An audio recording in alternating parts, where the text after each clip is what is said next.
Welcome back to the Bite Pod, where we dig into real-world challenges shaping global trade, compliance, and risk. I'm your host, Anne Riitho, and I'm very excited for today's topic. We're stepping outside what some might consider the usual lanes of export control and supply chain and into the high-stakes world of wildlife trafficking. It's not just about endangered animals, though. We're looking at criminal networks, fake paperwork, suspicious shipments, and overlap with arms and narcotics trafficking. We've got three incredible guests to help break it down. William Brown has led global investigations for over 20 years, from mentoring law enforcement units to building trust across international agencies. Eric Stouch brings decades of experience as a former federal agent and now leads investigations and has worked in complex environments across Africa and beyond. And Elisabeth Frick brings sharp insights from her work at NGOs and advisory firms focused on wildlife crime and conservation. As I said, we're talking tactics, trends, enforcement blind spots, and how these good guys are fighting back. So let's get into it. I didn't mention your companies in my intro. I thought maybe you guys could help shed some light on that. So I know you all work for Focused Conservation and Akili Investigations. So just hoping someone can kind of shed some light on what both of those companies do, what their missions are, and how you've got to where you are today. Thanks, Anne, for that. I guess maybe I'll just pop in first and just talk a little bit about Focus Conservation, which is the nonprofit that we run. It's a US-based nonprofit that was started in January of 2018. It stems from my career as my last 4 years when I was with the Drug Enforcement Administration. It's based in Kenya. I was the attaché for 9 years and saw a lot of the overlaps between what we were doing in the illicit wildlife, in the drug trafficking side, and how that overlapped with illicit wildlife trafficking, weapons, and the likes of that. And I always had an interest in wildlife, and I came full circle from the time when I was 17 to say I wanted to be a ranger, and thought, well, I'll never be able to do that. And now full circle, here we are, some years later, and started Focus Conservation. I saw the ability to bring the skills that we as federal agents within the Drug Enforcement Administration have, and saw that that was needed in this field of wildlife trafficking. And it lacked a lot of the expertise and the skills that we possessed as law enforcement guys in how to tackle the mission of dismantling these wildlife trafficking networks. So that led me over to my great partner, Eric Stouch, who we both worked together. And Eric came on as the Chief Operating Officer for Focus Conservation. I'll stop there. Yeah, thanks, Wim. I'll jump in and thank you, Anne, for having us on. Yeah, as Wim explained, he gave me the opportunity when I retired from DEA 4 years ago to come and join him with Focus Conservation. I don't know that as a kid, I always thought about being a ranger or working in this space. It just kind of evolved through prior work with the government. Wim and I spent a lot of time in Africa doing global investigations on foreign-based cartels, foreign-based terrorist organizations, that sort of thing. And when Wim was in Kenya, he insisted, while I'm over there, we're doing a case on the Kasha crime family, and he says, you got to go out, on a bush drive, you got to do the safari, and at the time you're more just focused on getting the job done and doing the work. But he convinced me to go out, and it was a life-changing moment, seeing the animals in the environment that they belong in. And so when the opportunity came up, when I was retiring to join the Focus Conservation, I didn't hesitate. And it's been a incredible experience ever since. I wouldn't say necessarily the experience I naively imagined initially. The space is a little bit different than I thought it was, but still extremely rewarding. And so, the transition to also starting up Akili Alliance, as I said, Wim and I had a lot of prior experience networks in Africa. So,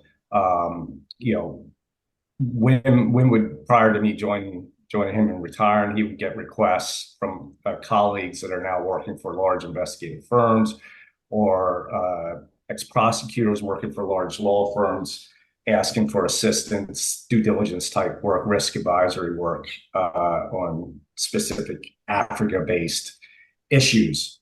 And that just kind of grew over time. And Wim and I were operating under Lagrange. And then we just 2 years ago, we saw an opportunity to just start Akili Alliance and kind of branch out and try to grow that space a little bit with our skill sets. That's great. And for our longtime listeners, they know that I'm usually calling in from Kenya, but I swear this isn't, just a plug for everyone to go to Kenya all the time. I do like the call outs though, the references. So thank you. Um, can you give me just a little bit more information on what Achille Investigations, what your kind of mission is there? Yeah, I mean, I'll just start just from, obviously it's a risk advisory, due diligence, investigative, and as Eric noted, we have years and years of experience working on the continent, but more globally as well.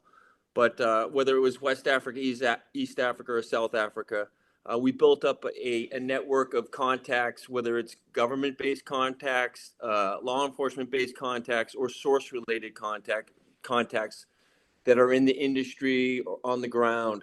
And, I think that's lacking from the US based side, right? There aren't many firms that operate here in Africa that have the knowledge and skill set.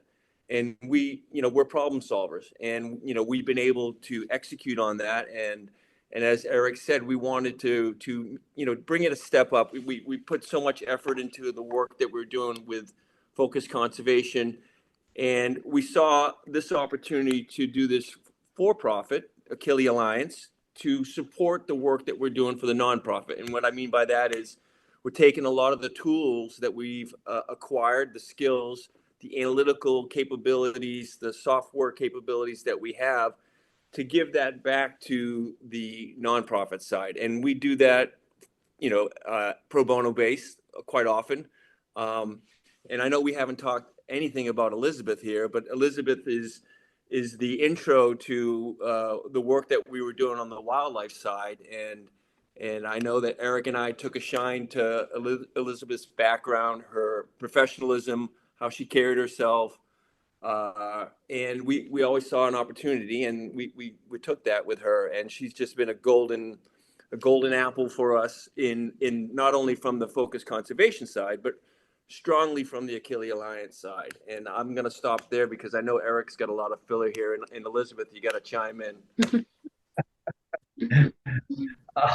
Yeah, thanks, Wim. Yeah, I'll just add from the Akili Alliance side, really, our work with the government was kind of the art of the deal. I heard somebody describe it as your big game hunters, where our job was a strategic approach, the quickest approach to developing evidence on a criminal organization and being able to bring it to the point where there's an arrest and there's a prosecution, a successful prosecution. And I don't say that in terms of the intelligence world where we're working with all the tools and a little bit less of a rule book. It's all human rights within Constitution type work. But as we did that, a lot of it was the deal, right? Is working with professional sources that can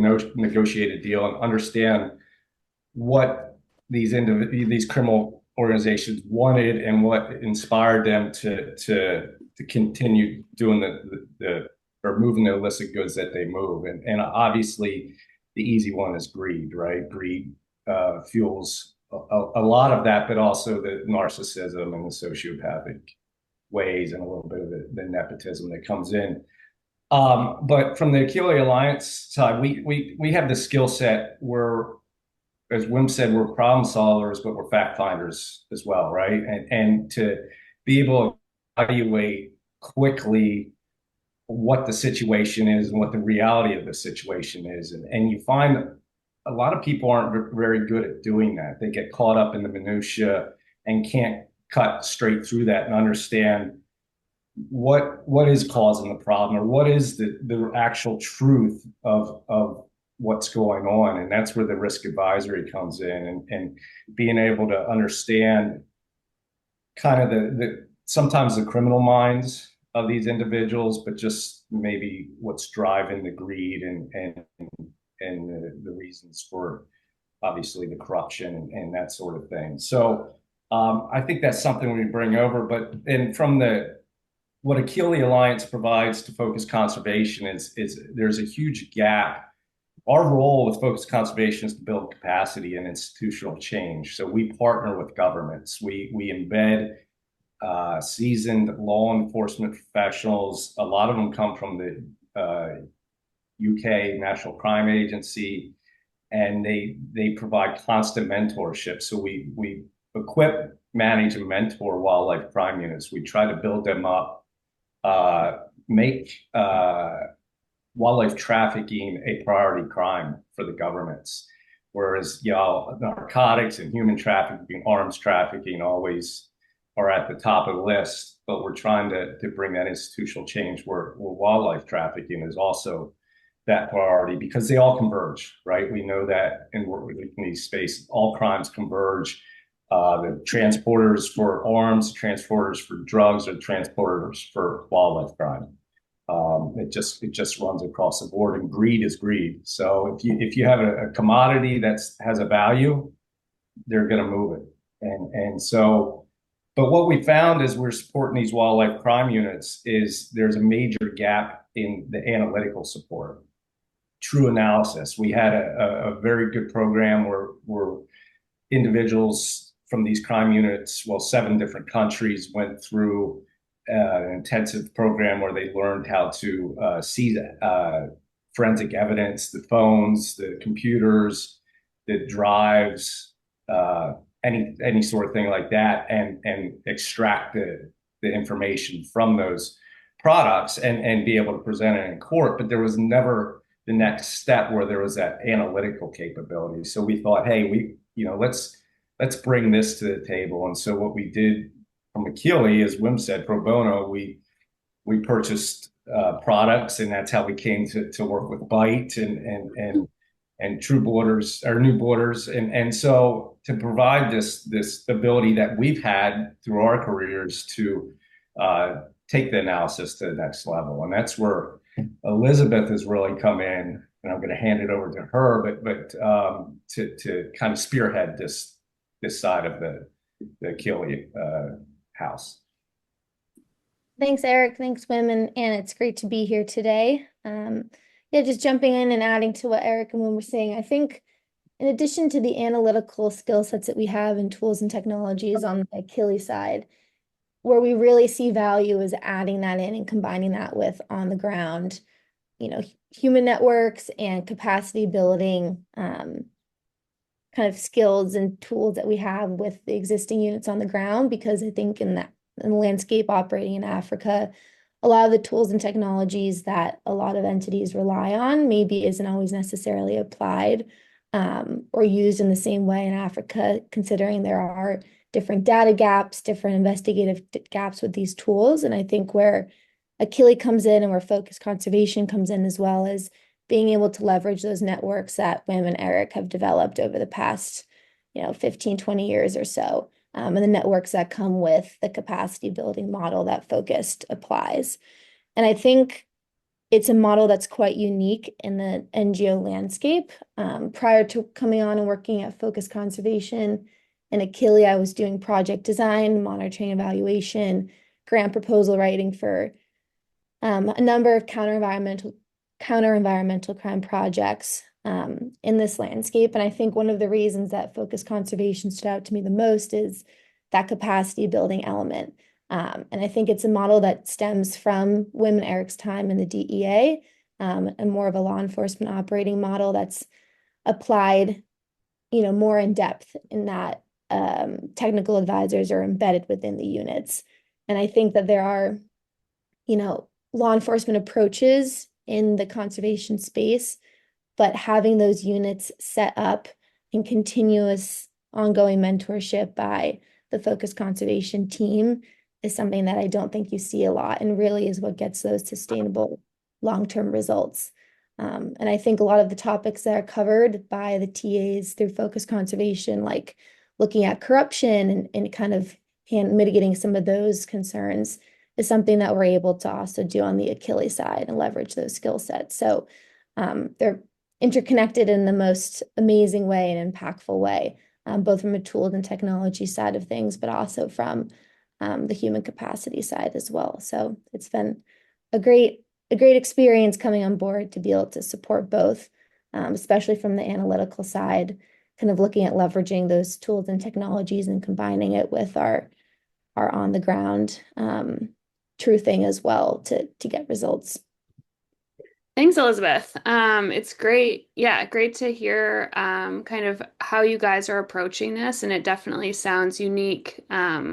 I think always when capacity building is combined with on the ground networks, there's always kind of a special magic that happens. So great to hear about your work and how you're doing it. And since you've all mentioned kind of the analytical piece and kind of looking at what the on the ground intelligence is telling you, I'm going to shift gears a little bit and kind of dig in a little bit more to the wildlife trafficking trends that you're seeing. So, you know, with all of your combined knowledge, can you share a little bit on like most common concealment tactics, or how are people still engaging in wildlife trends in trade, I guess is my question there. And how are they actually moving things cross border? Yeah. Okay, maybe I'll go ahead, Yeah. Eric. Why don't you go? Yeah, you handle that one. All right, Wim, jump in and help me out here. I will say, look, I'm not a wildlife expert, but I can speak to what we've been seeing from our units that we mentor and support. Say that the trends we're seeing, the most concerning trend right now is the trafficking of live animals, and specifically the primates, the big apes, the gorillas, the chimpanzees. There's been a increased demand for those products, and we believe it's the result of a specific zoo or rescue in India that is driving up the value of those products. Where I would say about a year and a half ago, we were involved in an investigation in Nigeria where we were able to rescue a gorilla, baby gorilla. It was being trafficked by a network involving some Middle Eastern entities and as well as the Africa side. At that time, the gorilla was being sold upwards for $500,000. And today we've heard the price of $1 million for a baby gorilla. So that's obviously concerning. And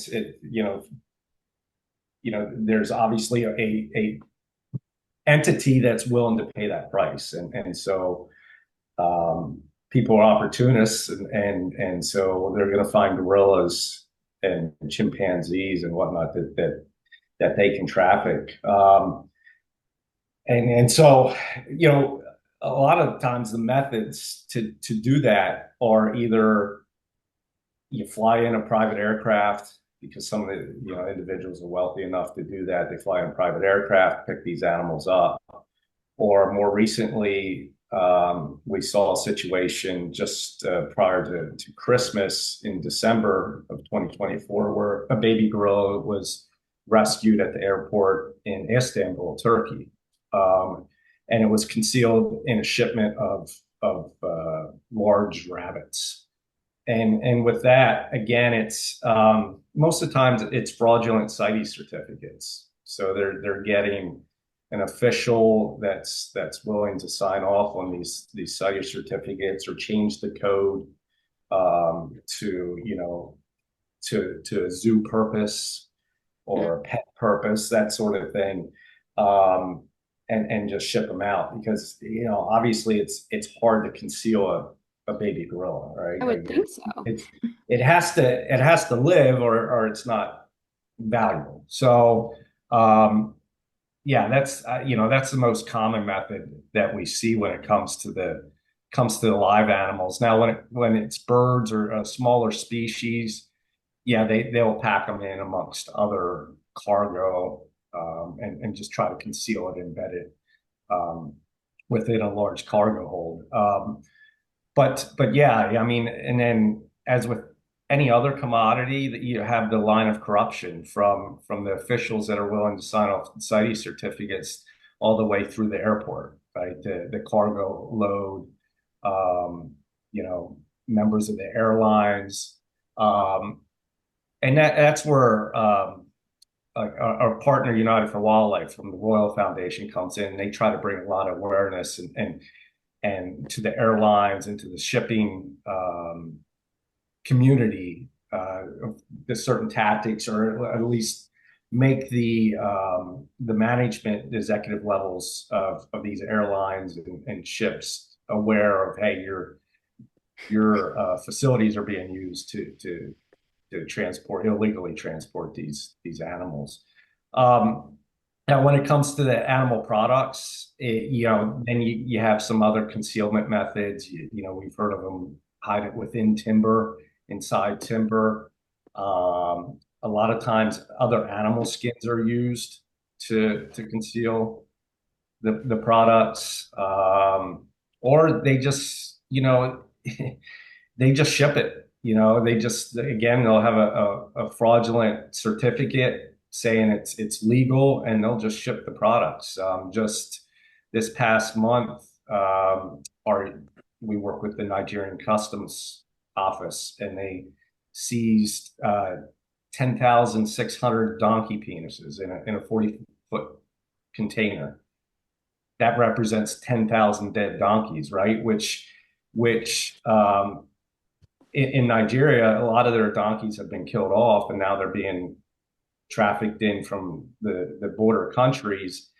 And for a lot of the people out in these communities, this is their livelihood. They use these donkeys to survive and get work done. And now that's been taken away from them because of the greed just for the ujai that comes from the donkey penis or the skins going to China or going to Vietnam for medicinal purposes, which all studies have found they do not have medicinal purposes. It's more the traditional Chinese medicine culture, right? And obviously that culture goes way back, and it's hard to change that. But yeah, these are some of the things that we're seeing. Wim, please jump in if you want to. Yeah, I think Eric, you hit it. I mean, when we did a lot of work in Uganda, and we still do, right? We run a wildlife crime unit there, and Uganda's always been a transshipment point location. So because Mombasa, and you're quite familiar, Anne, with Kenya, so Mombasa was a big port that was used for the shipment of ivory, rhino, and the likes. We go in and out. That they started diverting from Mombasa. They'd send containers would go back into Uganda, be repurposed, and then sent back out, and there would be no clearance on it. And either they would be coming back through containers, or they would be going out on flights. So a lot of what they would do at one point was up to 500 kgs we could put onto a plane, onto a pallet, and you'd be shipping. And then what they would do is they would divert the locations of where's a common flight going to go to, right? It's going to go to the UAE. They have direct flights on Emirates out of Uganda into the UAE, and then get diverted from there. And again, it's them being ahead of the game, trying to say, okay, well, people start looking at these locations, whether it's on a ship and shipments going there, and then they just move it to a different location, right? So Mombasa was big area. Then the port of Nigeria became a big area. So things started moving back over to the West Africa and worked their way around. So it's a bubble game, right? You squeeze it and it just moves to a different area. But as Eric made a point, when, working with United for Wildlife, we wrote all their alerts and bulletins for a number of years, the trafficking trends, and we provided it to all the transportation companies and all the financial institutions that signed on with the Royal Foundation and United for Wildlife, and it's been very helpful for them, the shipping companies, to look out for these trends. What are they looking for? What are the cover loads? What are the routes that are being taken? And to look for those things. So, Yeah, and I would say these wildlife traffickers are a bit more brazen than I would say some of the narcotics or the arms traffickers, because unfortunately the crimes are much weaker, right? So they're willing to take that risk and just ship it, right? Because the upside's great, and there's a lot less risk. Fortunately, from the investigative side, they're not quite as advanced yet with their methods. They will be as as enforcement is applied, then people shift and they figure out other strategic ways to try to move their commodity. Go ahead, Lynn. no, I was saying, and this is quite common. So, in Kenya, you have the arts crafts, right? The wood carvings, the likes Yeah. of that. And what we found here in South Africa is what they would do with the rhino horn. So a rhino horn is going to produce, anywhere from 65,000, depending on what the kgs of how big the horn is. They would secrete it into products that looked like they were trinkets, right? And they put it into a wooden nightstand, or they would secrete it in to make it look like it's something else, but it's actually a rhino horn that's underneath that and in it. So, constantly customs people looking at, more trinkets, more trinkets, more Right. trinkets, and they disguise it very well. And you can do that with rhino horn because it's such a small product that brings up a huge value. Um, Yeah, and another thing we see out of the big cat trade's an issue, and especially out of Somaliland,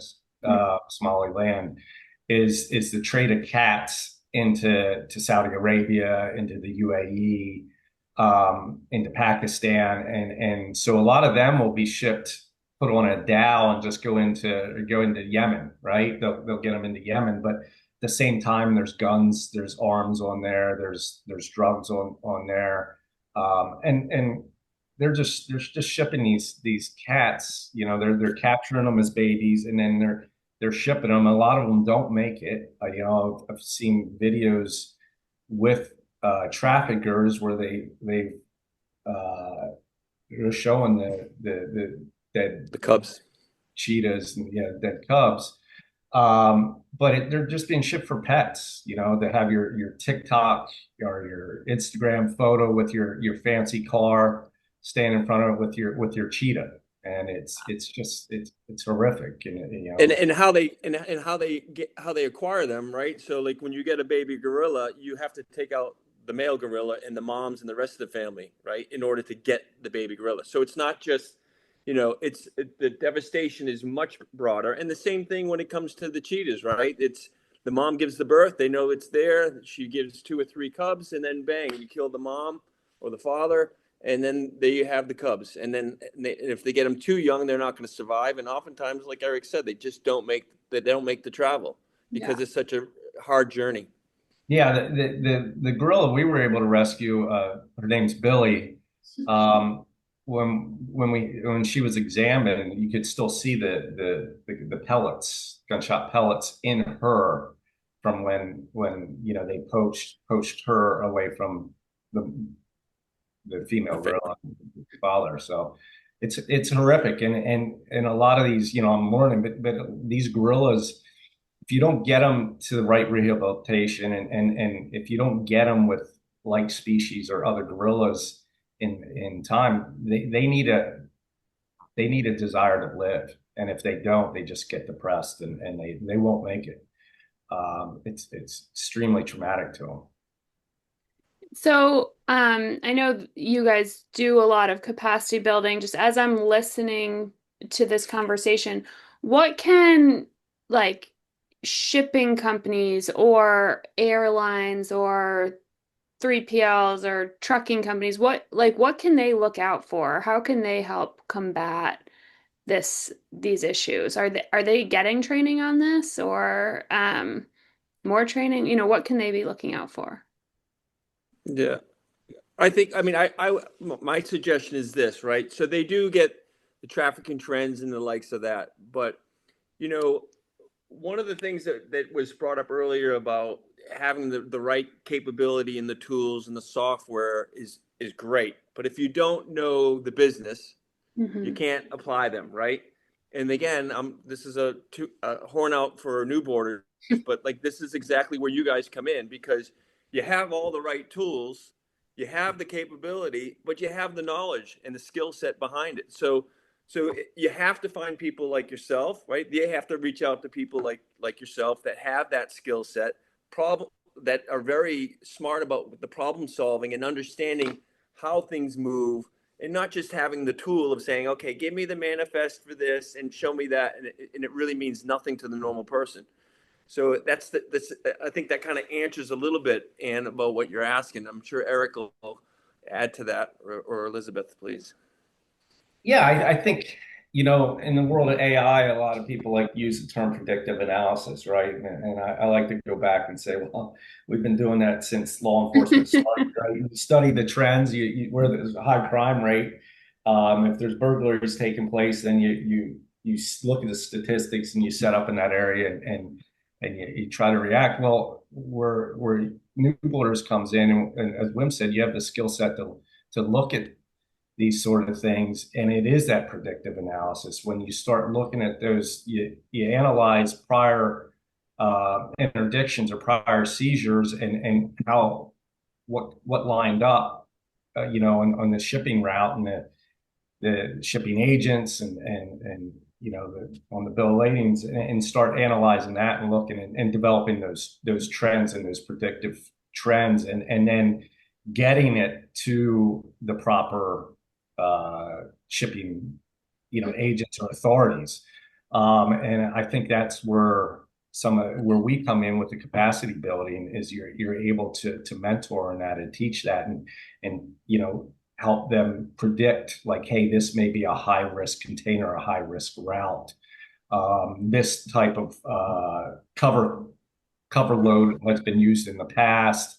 So let's take a look at it because like as I said, and the other piece of this is, as I mentioned before, is the corruption and the fraudulent certificates, and that's a whole nother issue. But when it goes to the transportation, um, you're not running dogs around containers to detect these wildlife products. So they have to know what to look for, and to at least pull out some of these containers and search them that are on these high risk routes.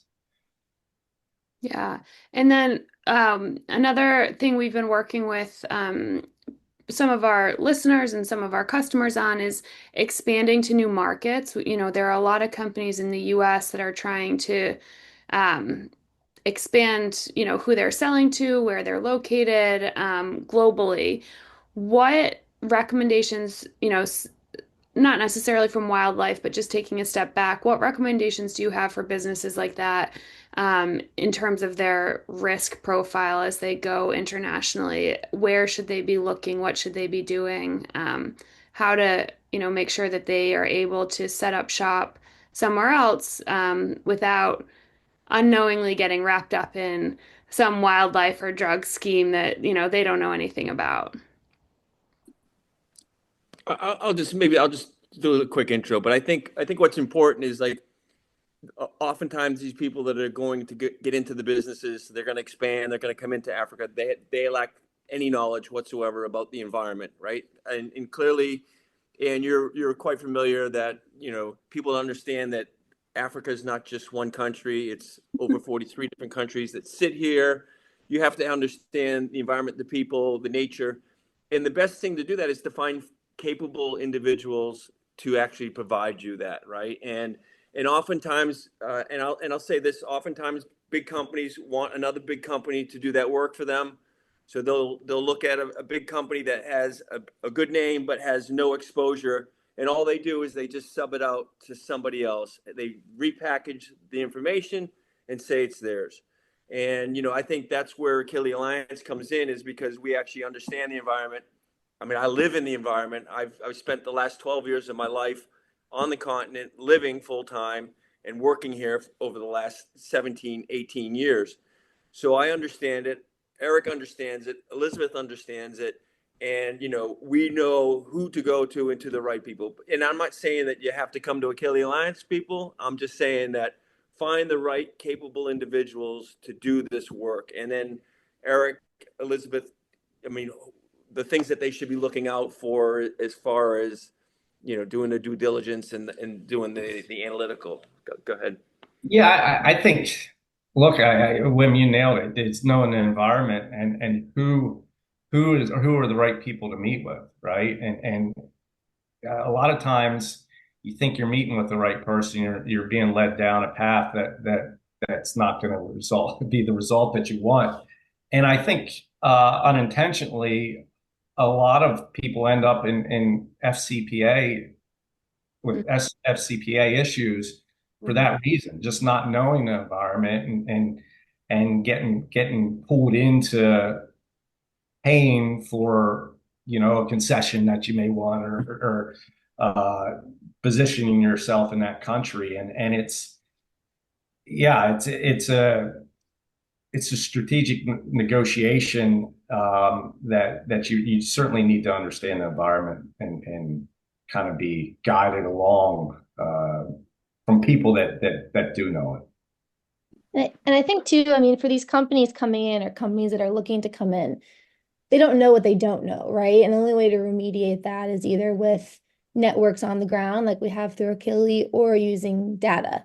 And there is a lot of data available for potential partners on the ground. It's just figuring out where to get that, how to analyze that. And I think combining that, human side of things and having these networks and understanding how a company might be able to operate in Africa is definitely a skill set of Akili. I think the BITE tool also comes in there, where there is a lot of data available in terms of high-risk entities, potentially sanctioned companies that may not be as well known. And I think there's opportunity to leverage. There is a lot of data out there. It's just a question of how do you look at it, how do you apply it in order to ensure due diligence. And I think looking at those supply chains, looking at potential partners in business entities that have been flagged, maybe not necessarily on a sanction list, but maybe just on a kind of the high risk key indicator list is useful as well. And just getting that as much data as possible. And I think that's something that the BITE tool has been helpful with for us at Akili, as well as being able to run that information through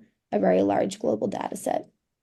That's a great point, Elisabeth. I guess it was last year, saw that a bus company in Kenya was put on OFAC's list. And it was like, one of those bus companies that's just on the side of the road. You walk up, you have like 5 bus fronts that, you just pick the shortest line and buy a ticket. And yeah, I saw them on an OFAC list and was pretty surprised. So that's a great point, Elisabeth. Like, you never know what company is going to be on that list. And for just for like a takeaway from like Akili Alliance and what we bring and from Focus Conservation, and we find this quite interesting, is that there's a lot of companies that operate in this space, whether it's mining companies, petroleum, gas, and the likes, and they have these major projects that are going on, but they also want to do something and give back, right? They want to give back to the community. And that's where, like, we have 2 hats that we sit on, with the Focus Conservation side of things and from the Akili Alliance side of things. So we have the ability to actually provide the expertise, the investigative, the due diligence, the risk analysis, the predictive analysis, the likes of that. But on the same time, we have the ability to provide the services of, like, giving back to the community if that's what the company wants to do. Like, whether it's in conservation, right? We know the people on the ground. We know how to apply and put these programs into use, where they're effective, they're doing good work, and they're doing honest work, right? And oftentimes in this field of conservation, you have a lot of human rights issues, right? And that's because of the lack of knowledge of the people that are overseeing these projects and not understanding this, and we apply this our whole lives as law enforcement guys, human rights. We apply that every day in the work that we've done. And we do it now on the focused conservation side, and clearly what we do on the private side. But I think it's really lovely to think that if somebody's interested in looking at the skills that Akili Alliance brings, we also can bring and implement programs for conservation for these big companies as well. Yeah, and I'll just add to that. One thing that we would like to offer from the Akili Alliance side, and we have this practice from the focused conservation is the social awareness around these projects, right? A lot of times the mining companies go in, or Wim said, the petroleum and gas, and they get pushback from the communities, and the communities are upset, or there may be unintentional pollution, and it's understanding why they're upset, and really what are the needs of that community. How can you help them and coexist with your project, and then also help the community, right? And with the Akili Alliance, we have some tools that can pull that out and get a sentiment of how the community feels about this company, or the issues that are important to them, surrounding the projects. And I think that's an important feature, because you just don't want to, as a company, I'd hope you just don't want to go in and bully your way in, and not care about the communities that you're maybe disrupting, and it's not intentional most of the times, but I'm sure it is a disruption. It's a change to their way of life, and hopefully you can improve it through your project, and not make it harder on them. And then one thing I'd add with the data, where Byte's really great, is the large data sets you have. But one thing I don't think many people understand about Africa is there's so many tools out there nowadays, and the technology, but it doesn't often work in Africa, right? Like, you need that ground truth, and you need people that can really pull the truth, because you can't just run a business search and get a broad, comprehensive feedback. A lot of the information throughout Africa has not been digitalized yet, so it's paper, and so you're just, I know in the U.S. and Europe, you can just run all these comprehensive searches and get a really good feedback, and a good level of due diligence. It doesn't work that way in Africa, and I think a lot of people don't realize that coming into it. We've seen a lot of tools and demos that are really, really good, and then when you go to try to use them in Africa, not so good. Eric, and we've seen a lot of very, very smart individuals that run major companies get themselves in some major problems over here, and you wouldn't expect that, right, to happen, and you just got to be careful. Yeah, thank you. So final question, again, just switching a little bit. For a small business, either here in the US or globally, if they wanted to combat wildlife trafficking, what's one thing they could do from their side to help combat wildlife trafficking? I think Elisabeth takes the first stab at this one. Do you mean from a company that's operating in the space with supply chains in Africa, or any small business that's... Yeah. Well, yeah. We won't just make, the little mom and pop bookstore on Cape Cod. Yeah, combat wildlife trafficking. I think the biggest thing is understanding who you're working with, both within the government as well as your supply chains, and looking at who's involved in the supply chain routes, who are the key individuals, being aware of those trends in terms of key risks and potentially high risk entities, and those identifiers to be on the lookout for. But it really comes down to, I think, knowing your supply chains, knowing who you're working with, and also having those discussions and being connected with the authorities and just the governments in the space that you're working, which is something that I think is quite challenging in Africa, is knowing who to reach out to, who to talk to, who has the connections in terms of being on top of the regulations and on top of what's going on in country, understanding the threats. Because like Wim was saying, it's not one country, it's it's dozens of countries, and being able to understand the playing field in each of those countries is something that I think every business needs to be aware of. When it comes to wildlife trafficking, yeah, I think it really comes down to looking at a lot of it's looking at those supply chains and who you're in business with. I would add to that, understand your downstream impact of whatever your business is, right? Whatever your environmental impact, and truly understand it. And if you don't understand it, try to speak to people that can educate you on it.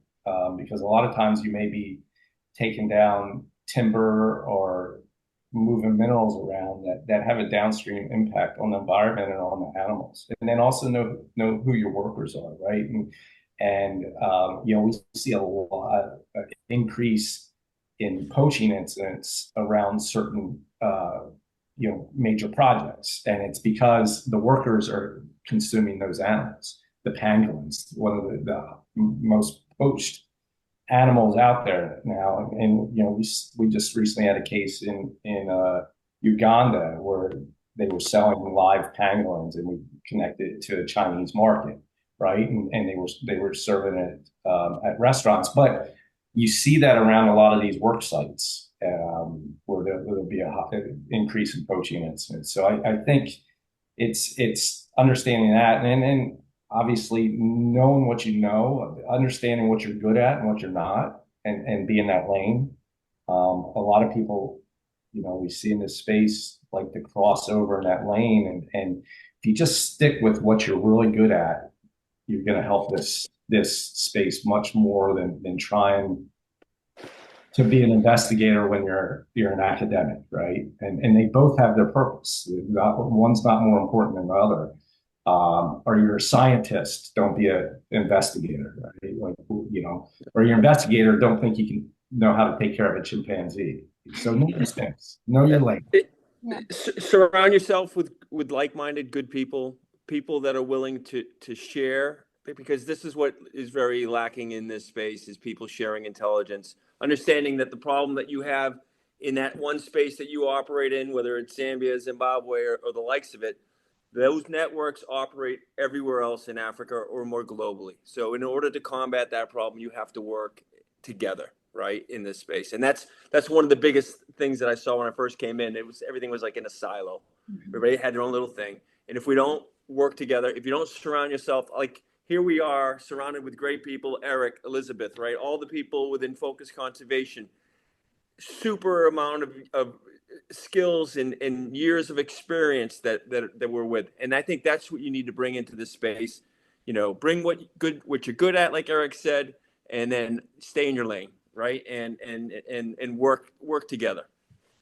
And I think also in terms of like working together and being collaborative and sharing information, I think a lot of these companies are doing so, maybe not a lot, and maybe this is pessimistic mindset of me, but many companies, I think, especially those that have large investors that are looking to expand into Africa, are doing so because they're required to meet certain ESG standards or abide by certain regulations through their investors or through large donors or international bodies. But I think, companies that aren't maybe required to do so, because they're smaller companies or they don't have those investors or those certain ESG guidelines, you should still be doing your due diligence and thinking of your downstream impacts, like Eric said, because it's the right thing to do, not just because you're being required to. And I think that comes along with the mindset of sharing information, being collaborative, ensuring that you're having as minimal of an impact on both the environment, but also on, any human rights issues and social issues in the countries that you're operating. Yeah, and the last thing I'd add is invest in the right people to do your due diligence and risk advisory. I know for banks and other businesses, security does not make you money, right? It costs money. But if you don't invest in the right people to do your due diligence, it's going to cost you much more down the road. And you see, it's not just check the box. It's true due diligence and risk advisory. That's going to save you down the road. Yeah, I think that's a great final point. We're talking about that a lot, even just in the broader trade compliance. It's always seen as a cost center, due diligence, risk management. But in the end, it's commerce enablement to be able to expand to these new markets safely and not get embroiled in something further down the line. So doing that legwork up front is so important. Any final thoughts from anyone here? I think we've covered a lot today and really appreciate all of you being on. No, thank you for having us, Anne. And it's been a pleasure to work with you from the New Borders and Bite side, and we appreciate the opportunity to share focused conservation and Akili Alliance with your audience. Thank you. Thanks, Anne. Thank you, Anne. And that's it for today's episode. I'd say main takeaways is, everyone can help out. Wildlife trafficking isn't just about conservation. We heard, security, governance, human rights, just general compliance. So thank you all for sharing your insight. If you're interested in supporting any of the work or checking out Focused Conservation, the links will be in the show notes, so you can check out everything there. And if you did find this conversation interesting, subscribe to the Bite Pod, leave a review, and share it with someone who should hear it. Thanks for listening, and until next time, stay curious.